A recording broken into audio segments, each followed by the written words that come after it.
quel est le pays qui attire le plus ou qui donne le plus envie aux entrepreneurs dans le monde aujourd'hui? C'est la France. Pourquoi? Parce que notre environnement de tech, en fait, dans ces autres pays, n'est pas attirant. Personne n'a envie d'aller aux États-Unis avec un président qui est Trump aller faire de la tech. Et d'ailleurs, ça tombe bien parce que Trump ne veut pas avoir de gens issus de l'immigration capables d'aller aux États-Unis créer des entreprises ou développer des entreprises.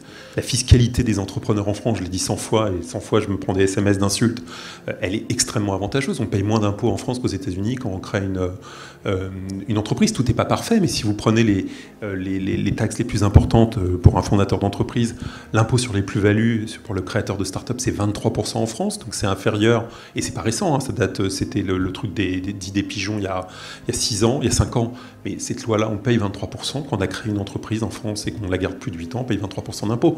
Aux États-Unis, on paye 40 et quelques pourcents d'impôts sur les plus-values sur la même chose. Donc on a des plus-values basses, on a des droits de succession extrêmement bas sur les entreprises. C'est la loi du Trade, on va payer 6 ou 7% d'impôts. Il n'y a pas de grand pays dans lequel les droits de succession sont à 6 ou 7%. En Belgique, il y a des droits de donation faibles, mais les droits de succession sont à 40 ou 45%, sont extrêmement élevés. Donc on retrouve, même sur la fiscalité, des tonnes de choses. Notre défaut était un défaut d'image. Et à partir du moment où, du jour, on est capable de changer cette image, à partir du moment où on a eu une image pro-entrepreneur qui changeait, eh bien, on s'est mis à attirer des talents. On a un truc en France qui s'appelle le French Tech Visa. En 48 heures, on peut avoir un visa pour aller bosser dans une start-up. Ça existe nulle part dans le monde, mais c'est prisé par des gens qui viennent de Chine, qui viennent de différents pays et qui nous amènent des talents.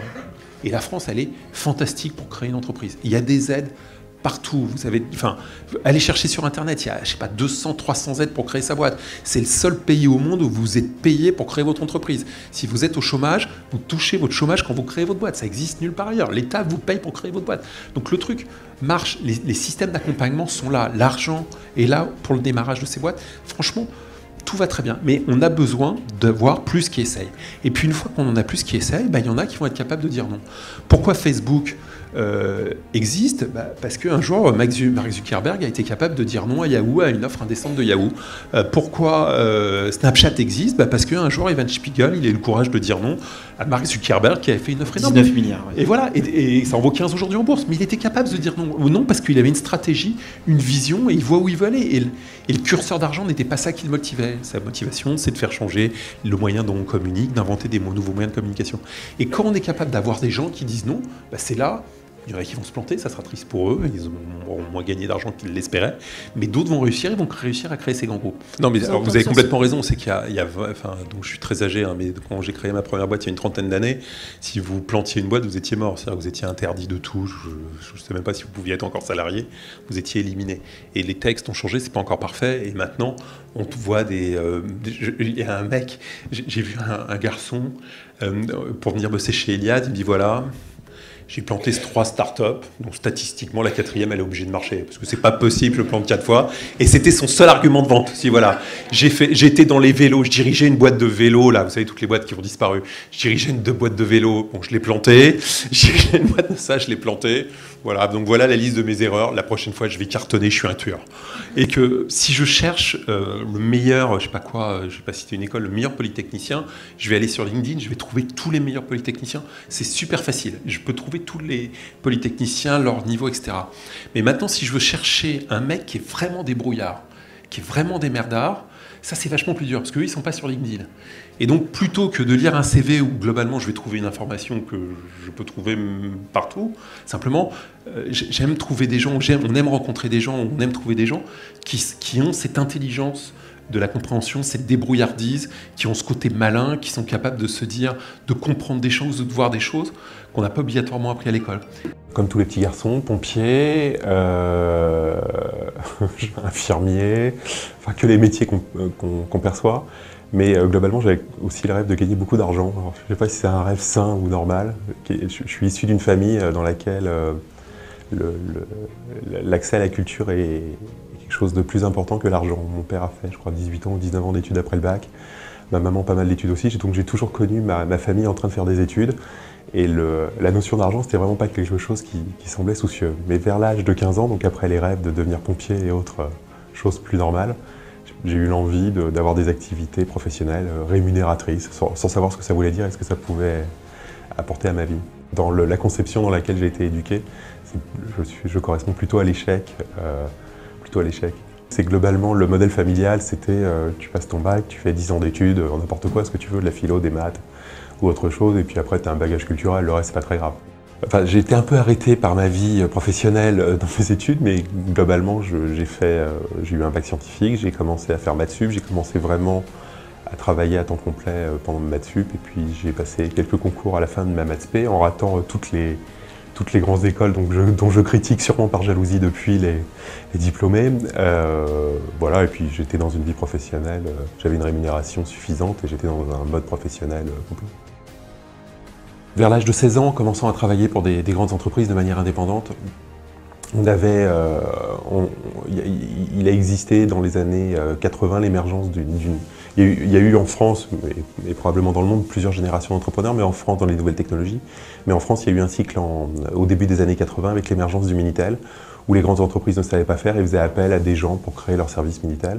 Et on était une petite dizaine en France à faire ça, on avait à peu près le même âge, on était étudiants, et on travaillait pour ces groupes le mercredi et le week-end. Donc c'était le début d'une aventure différente dans laquelle on créait quelque chose. Donc on avait la notion d'entrepreneur, même si elle n'était pas à la mode à ce moment-là, on avait cette notion d'entrepreneur, de créer nos propres petites sociétés et de créer des produits pour ces entreprises. Je suis plutôt timide, donc rencontrer les gens c'est difficile, mais le plaisir de comprendre comment un métier marche, quels sont ses ressorts, mais je pense que c'est quelque chose d'assez général, hein, quand vous regardez la presse ou même les émissions télé sur ce sujet au travers de l'entreprise, c'est plutôt des émissions à succès, mais envie de savoir comment ça marche et comment on construit un prix, comment on construit un produit, comment on fait un marketing qui marche, comment on applique tout ça à la technologie et que l'on avance. Quelqu'un qui utilise ses fonds afin de créer son argent, c'est bien afin de créer une activité dans laquelle il va essayer de générer un profit. Donc ça peut être assez large avec ce type de définition, mais derrière c'est peut-être un mode de fonctionnement un peu original. On travaille avec avec la totalité des choses dont on dispose, à la fois son cerveau et à la fois son capital, ce qui est la différence avec le travail salarial où on va vendre son savoir pour bénéficier d'un revenu. On a distribué, je sais pas, 15% du capital de l'entreprise sur ces 15-20 dernières années. Globalement, j'ai l'impression d'une énorme association de personnes qui mettent en commun tout pour le succès de leur entreprise. Mais enfin, vous voyez leur motivation, écrivez-leur à n'importe quelle heure du jour et de la nuit et voyez à quelle heure ils vous répondent tous. Vous avez une bonne réponse sur leur niveau de motivation. Je crois que j'ai une aversion au monopole qui abuse de sa situation. Donc à partir de ce moment-là, une envie, même si elle n'est pas viable économiquement, d'aller taper dedans sans fin. Bon, mais si on n'est pas capable de faire ça et si on n'a plus envie de le faire, bah, globalement on part à la retraite. Et c'est un choix. Et le choix, il est possible. À partir de du moment où le choix il est possible et qu'on ne le prend pas, c'est qu'on a le sentiment qu'on peut bousiller les trucs. Après, il y a le coup de trop. C'est humain, c'est la vie, et puis bah, c'est pas grave, et c'est comme ça. Mais on pense que sur un certain nombre de sujets, on peut inventer des trucs qui bouleversent notre mode de consommation, qui les font rentrer dans des produits qui sont ceux que nous consommerons nos enfants dans un siècle, pas ceux que nous consommions il y a 10 ans ou il y a 20 ans. Ouais, donc ça revient sur la notion de compétition et de concurrence, ouais, parce que globalement elle est saine pour tout le monde et que c'est le seul élément qui permet de créer, d'inventer, c'est globalement de surprendre dans un monde concurrentiel qui semble toujours plus dur. Je ne suis pas sûr qu'il soit plus dur. Il y a un truc qui est hallucinant, c'est quand vous allez voir les applis sur iPhone et vous dites « Ah, je suis un génie, je vais être capable d'inventer une appli sur iPhone qui n'existe pas. » Et vous cherchez, vous apercevez que tout existe. Tout existe. Donc votre seul moyen, de toute manière, c'est de vous rapprocher, alors soit de réussir à trouver une idée géniale, ce que font des gens régulièrement, soit de vous rapprocher de quelque chose qui existe et de partir dans la bagarre autour de ce produit pour le rendre 10 fois meilleur et fantastique. Mais globalement, la compétition, elle est affreuse, affreuse, affreuse. Et sur des tonnes de sujets que l'on a, sur les rares trucs, enfin sur les quelque chose qu'on a réussi à inventer dans notre vie et dans le professionnel, on a aujourd'hui des dizaines ou des centaines de copies, plus ou moins serviles, et puis parmi eux, sûrement des gens qui ont réussi à inventer quelque chose et qui nous ont mangé un bout de part de marché sans qu'on le constate, parce qu'ils ont été plus brillants que nous.